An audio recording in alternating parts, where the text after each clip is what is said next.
Class. आज हम आपको प्यूरिफिकेशन ऑफ कोलाइड्स जो इम्पोर्टेंट हैं उस पर हम डिस्कशन करेंगे। तो पहला है dialysis. So dialysis is the process of separating substances in colloidal state from those present in true solution state with the help of fine membrane known as dialysis, and membrane is known as dialyzer. So इस method में करना क्या है, ये आपका figure बेटा दे रखा होगा, वहाँ पे ध्यान दीजिए। सो इस टाइप का फिगर होगा, ठीक है। और ये डायलाइज़र है, मेम्ब्रेन है। ये यहाँ से कुछ डिस्टिल वाटर डाला जाएगा, राइट। और इसमें कोलाइडल सॉल्यूशन और ट्रू सॉल्यूशन दोनों ही होंगे, ठीक है। और ये वहाँ यहाँ से वाटर सेंड किया जाएगा इसमें, और ये बैग इसको शेक करते रहते हैं। इसमें क्या है, ट्रू सॉल्यूशन यानी, ठीक है, और विद कोलाइडल सॉल्यूशन। तो जब इसको हम रनिंग वाटर में इसको शेक करते हैं तो यहाँ से क्या होगा कि ये जो भी ट्रू सॉल्यूशन होंगे इसके पार्टिकल इस फाइन मेम्ब्रेन से बाहर आ जाएंगे और इसमें कोलाइडल सॉल्यूशन बनेगा। यही आपकी क्या कहलाती है, डायलिसिस प्रोसेस। दूसरा इलेक्ट्रोडायलिसिस, सेम प्रोसेस है। अगर इसमें dialysis process done under electrical field is called electrodialysis. तो इसमें ज़्यादा कुछ प्रॉब्लम नहीं है। डायलिसिस और इलेक्ट्रोडायलिसिस पूछी जा सकती है, इसमें से डायलिसिस मोस्ट इम्पॉर्टेंट है। Properties of colloidal solution. तो बेटा देखिए, फिजिकल प्रॉपर्टीज़ हैं। तो ये कोलाइडल पार्टिकल्स के साइज पे, नेचर पे, diffusibility, फिल्ट्रेबिलिटी, effect of gravity, viscosity, surface tension, visibility and surface area, adsorption and shape of color। तो ये तो आप अपने से पढ़ लोगे, इसमें कोई ज़्यादा प्रॉब्लम नहीं है क्योंकि इससे पहले कोलाइडल प्रॉपर्टीज आप लोग पढ़ चुके हैं। दूसरी है कोलिगेटिव प्रॉपर्टी, जिसमें इनके साइज ऑफ पार्टिकल्स की ही, ठीक है, पे डिपेंड करेंगे, जिससे osmotic pressure, dispersion of freezing point, elevation of boiling point, flooring of vapour pressure. ये कोलिगेटिव प्रॉपर्टीज आप इस पर ज़्यादा जोर मत डालो, ये नेचर ऑफ पार्टिकल पर डिपेंड करेगा, साइज ऑफ पार्टिकल पे। इसको जब हम सोल्यूशन चैप्टर स्टार्ट करेंगे तो वहाँ पे इसको डिटेल में हम लोग डिस्कस कर लेंगे। तीसरी है ऑप्टिकल प्रॉपर्टीज। सो ऑप्टिकल प्रॉपर्टीज इम्पॉर्टेंट है, ये पूछ ली जाती है। जैसे इसमें फर्स्ट ही प्रॉपर्टी है टिंडल इफेक्ट, ठीक है। So firstly it is observe by Faraday, but what it was studied in detail by the टिंडल। तो इसमें से ये बोला गया कि जब किसी भी सॉल्यूशन में, ठीक है, जब किसी भी सॉल्यूशन में कन्वर्जिंग लाइट पास की जाएगी, तब जो कन्वर्जिंग लाइट होगी अपोजिट डायरेक्शन में अगर उसको देखा जाता है तो एक कन्वर्जिंग लाइट दिखाई देगी, लेकिन ऊपर से नीचे झांकने पे या नीचे से ऊपर की ओर देखने पर, ठीक है, ऊपर से नीचे झांकने पर या नीचे से ऊपर झांकने पर कुछ भी नज़र नहीं आएगा, यानी ये चीज़ डार्कनेस हो जाएगी। बट यही चीज़ अगर कोलाइडल स्टेट में पास की जाए, कोलाइडल सॉल्यूशन में, क्योंकि उसके पार्टिकल्स क्या होते हैं, बड़े होते हैं, ठीक है। तो जब ये कन्वर्जिंग लाइट इसमें से पास करी जाएगी तो हम इधर से उधर देखते हैं तो लाइट एल्यूमिनेटेड होती है, क्योंकि वहाँ पे डिस्पर्जन फेज और डिस्पर्जन मीडियम प्रेजेंट होंगे, ठीक है। ये स्कैटरिंग लाइट आपको दिखाई देगी, लेकिन नीचे से ऊपर झांकने पर, ठीक है ना, सभी दिशाओं में मतलब ये दिखेगा, क्योंकि कोलाइडल पार्टिकल्स क्या करते हैं, लाइट को स्कैटर्ड कर देते हैं, उनका साइज जो है थोड़ा बड़ा होता है। तो जब हम देखते हैं तो यहाँ पे एक क्या बनता है, टिंडल कोन बनता है, ठीक है, जिसे हम मतलब एक कोन बनेगा जिसे हम टिंडल कोन कहते हैं। दिया है इसमें, when the beam is seen from direction opposite to the incident light, अगर इंसिडेंट लाइट के अपोजिट देखते हैं, a bright cone light is visible known as Tyndall cone और टिंडल बीम और Tyndall light. The scattering light by the colloidal solution is known as Tyndall effect. Factor क्या है, ये इफेक्टिंग फैक्टर है, इनको देखिए, अगर कहीं कोई डाउट होता है तो आप जरूर पूछो।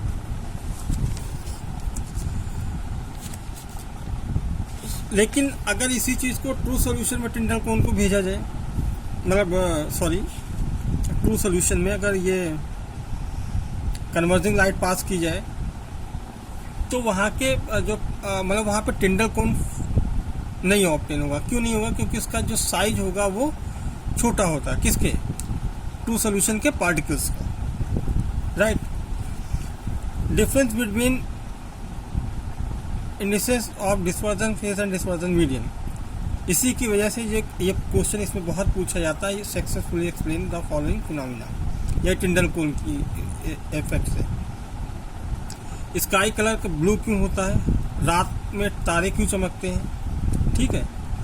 तो स्काई ब्लू कब होगा, जब जो डस्ट पार्टिकल होंगे डिस्पर्जन फेज में क्या होते हैं, स्कैटर्ड हो जाती लाइट, जिसकी वजह से मतलब एरोसोल, एयर का एयर में, गैस में, तो एरोसोल बनता है, जिसकी वजह से हमें स्काई ब्लू दिखाई देता है। जब ये एप्लीकेशंस पढ़ोगे तो वहाँ पे इसका एक्सप्लेनेशन दे भी रखा है। नेक्स्ट प्रॉपर्टीज है ब्राउनियन मोशन। तो बेसिकली द पॉलन ग्रेन, यहाँ पे एक टर्म्स यूज हुआ, it was observe by the Robert brown.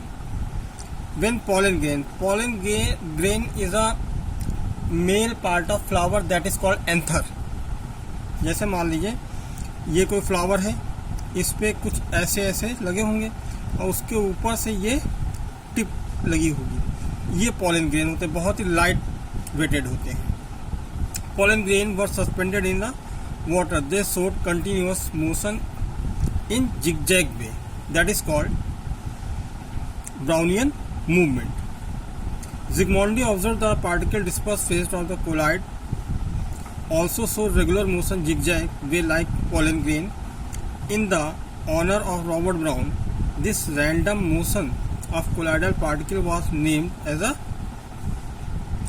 Brownian movement, right? अब एप्लीकेशंस हैं ब्राउनियन मूवमेंट की, ये आप अपने से पढ़ोगे। नेक्स्ट हम लोग बात कर लेते हैं इलेक्ट्रोफोरेसिस। प्रेफरेंस एडजॉर्प्शन थ्योरी हमने आपसे हटा रखी है। इलेक्ट्रिकल डबल लेयर, सॉरी, फिर इलेक्ट्रोफोरेसिस बताते हैं।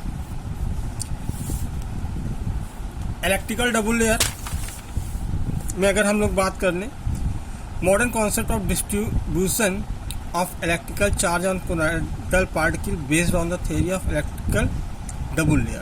This concept was first put forward by the Helmholtz and later developed by Guy and Stern. Every colloidal state, देखिए उसके दो पार्ट होंगे, एक डिस्पर्जन फेज होगा, दूसरा डिस्पर्जन मीडियम होगा। हाइड्रोनिमिक प्लेन ऑफ शियर, यानी ये जो वाटर की लेयर बनी होंगी, ठीक है। In every colloidal state in electrical double layer is form at the surface of separation between disperse phase and dispersion medium, जैसे इसको अलग कर दिया गया वाटर की हेल्प से। This layer is due to absorb positive और negative ions on the colloidal particles. It is known as fixed layer. The other layer extends some distance into dispersion medium, ये वाली।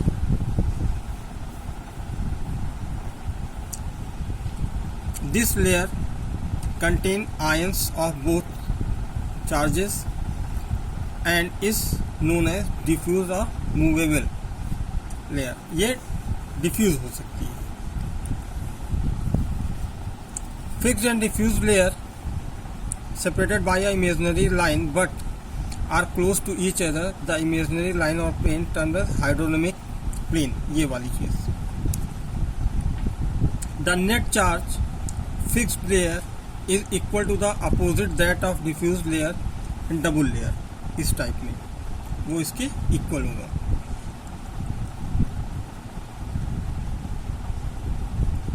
The existence of opposite charge on two layers develop potential between two layers, which is known as electrokinetic potential और zeta potential. ये बहुत पूछा जाता है, important है short note. तो खाली आपको इतना ही लिख देना. The existence of opposite charges on two layers develops a potential between two layers which is known as electropotential और zeta potential. Electrophoresis. First of all, thus observed movement of colloidal particles. The movement of colloidal particle under influence of electric field is known as electrophoresis. अब इसका क्या phenomena है, इसको आप खाली इतना देख लो. ये एक यू टाइप की ट्यूब है, इसमें कोलाइडल सोल्यूशन होगा और कुछ जो है इसमें डिस्टिल वाटर ले लेंगे. दोनों में इसमें दो प्लैटिनम इलेक्ट्रोड्स लगे होंगे, एक कैथोड होगा, दूसरा एनोड होगा. अगर कोलाइडल पार्टिकल्स, जब इलेक्ट्रिक इंडक्शन कॉइल से इसको कनेक्ट किया जाएगा, तो अगर कोलाइडल पार्टिकल्स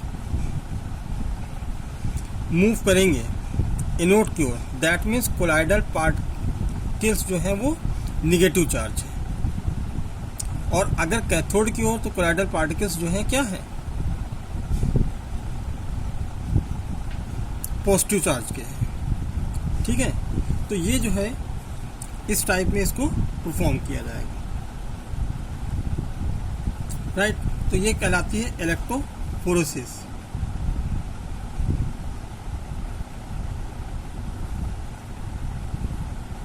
एक चीज और भी है बेटा यहाँ पे. The distance travelled by a colloidal particle under potential gradient of 1 volt per second is known as electrophoretic mobility. Nowadays, migration of colloidal particle towards electrodes is known as electrophoresis and cataphoresis. ठीक है. Next आता है आपका topic coagulation. जैसा कि अभी हमने इसे पेप्टाइजेशन बताया था, तो यहाँ पे कोआगुलेशन, ठीक है, उसका जस्ट अपोजिट है. The process of aggregation colloidal particles because of removal of charge present on them is known as coagulation. या इसको ऐसे लिख सकते हैं, the process of conversion colloids into suspension is known as coagulation. coagulation का मतलब होता है एक हिसाब से थक्का बनना.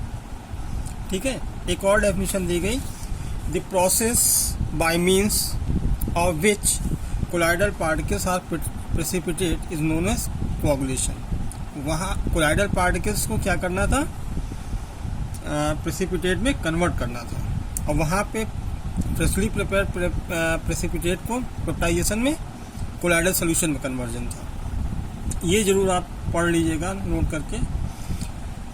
Precipitation of colloids by means of external agent is called coagulation,